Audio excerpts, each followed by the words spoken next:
I know that it got one student really mad. What exactly is happening here? Graduating students in Antique ordered to remove toga. Tension ensues. Do not force me to do something that everybody will regret. Okay. So, take off the diploma that I signed in the diploma jacket because they will be getting that in the office one by one. Oh, angan? I'm with the students here, of course. I don't think there's another way around it. Oftentimes, what we try to do is we look for some kind of possible misunderstanding. But let's say even if rules are rules and the principal was just following whatever it says in the rules, and let's say tama yung principal, right? Let's say tama yung principal, bawal magtoga. I don't think that's how you handle this situation. You don't just single out the kids or make the kids feel a certain way during what's supposed to be the most exciting time of their lives. Diba? I think there's a better way to address this, perhaps after the ceremony, when emotions are much lower and not everybody is, ang init-init pa, diba? When everybody has cooler heads, that's when you kind of make them realize na bawal pala yun. Yeah, I know firsthand something that happened during our graduation. During my graduation, a couple of my batchmates in high school thought that it would be funny to bow a certain way. My classmates, my batchmates, so high school graduation, nasa 500 kami na nag-graduate. I would say of the 500, a good 10 or 15 chose to graduate in style. No, they did not wear anything different. But what they chose to do was, nung nagbow sila, 5 seconds silang nakabow. Bago sila umangat ulit. Yung iba naman sa kanila, nung nagbow sila, naglakad sila pababa ng stage, nakabow pa rin. So, it was a good giggle. A lot of our batchmates laughed for sure. But point here is that their diplomas weren't confiscated, or they weren't deprived of their graduation rights. What ended up happening was, I think they were given a notice na, yung ginawa, lakas ng trip nyo, pwede kayong mag-graduate, wala kaming gagawin about that, pero kailangan nyo magsulat ng apology. And we're good. But it wasn't public shaming. It wasn't, hindi power tripping yung labas nito. It was very, I would say, protective of the mental health of the students. I mean, look at this kid, man. You think this kid is ever gonna forget this? This kid who got mad, let alone yung batchmates niya na nakarinig netong moment na to. They're never gonna forget this.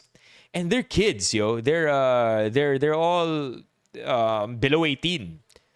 So that's why also in the Inquirer video we watched, mental well-being yung pinprioritize nila.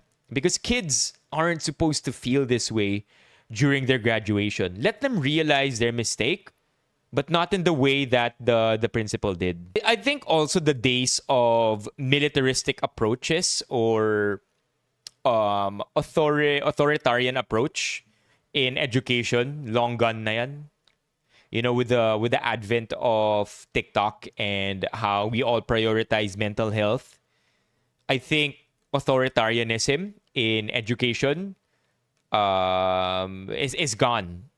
Case in point, yung high school ko, going back, meron kaming mga corporal punishments before. So depending on the violation na nakommit namin back in high school, yung katumbas na corporal punishment. So generally there are 3 kinds of punishments, I think, if I remember correctly, back in high school. One was a simple jug. I don't even know what it stands for, but JUG. And yung corporal punishment na yun is meron kaming manually, we have to write down, we're given a jug form, JUG form. I don't know what it stands for again. And then in this jug form are like 12 long statements about the proper conduct, proper deportment, if you will. Deportment ba yung tamang word?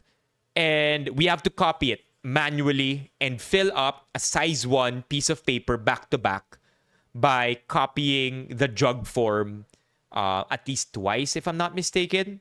So that's like the lowest kind of corporal punishment. But if mas severe yung ginawa mo, meron kaming tinatawag na post or poste. Basically, if you get a 1-hour post, symbolic lang yung salitang 1 hour. I think it used to be actually 1 hour back in the day. But during my time, kapag na-punish ka or kapag binigyan ka ng ganun na punishment, post, kailangan mo tumayo sa harapan ng disciplinary office for 20 minutes. So 20 minutes kang nakatayo doon. Probably it's called the 1-hour post because back then, again, baka 1 hour talaga silang nakatayo.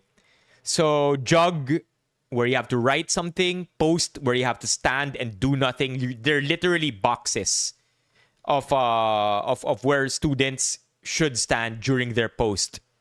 And then the third one is a suspension. That one is pretty explanatory. Di ka papasok sa school. All quizzes, all exams that you are meant to be taken on that day, you will get a 0 pag suspended ka. So those are the 3 punishments. Today, when I heard about it, high school kids in my school, wala nang jug, wala nang post. It doesn't exist anymore. The militaristic approach or the authoritarian approach where you obey no matter what or else you get punished, we're done with that. We're done with that genre of education. Pagdating sa chismis tungkol sa principal, I think we have to be level-headed there. We have to understand that the principal should be called out for the things that she actually did. Beyond that, we don't know what they actually are. Like, beyond this video, we don't know what they actually are. Hindi pa tayo sure sa mga confirmed na mga reports about her. So, let's be fair. Let's not be rabid internet pitchfork mobs na iko-crucify siya sa nangyaring ito. Yes, she I do believe that something has to be corrected here, but we don't necessarily have to crucify her either. Let it be a holistic learning experience for everybody. So speaking of, at least para sa mga students noon, para sa mga batchmate at ka-generation ko, what was your corporal or militaristic punishment nung time ninyo? That's my question for you. Leave it in the comments. What is the punishment that your figureheads made you do back when you were studying?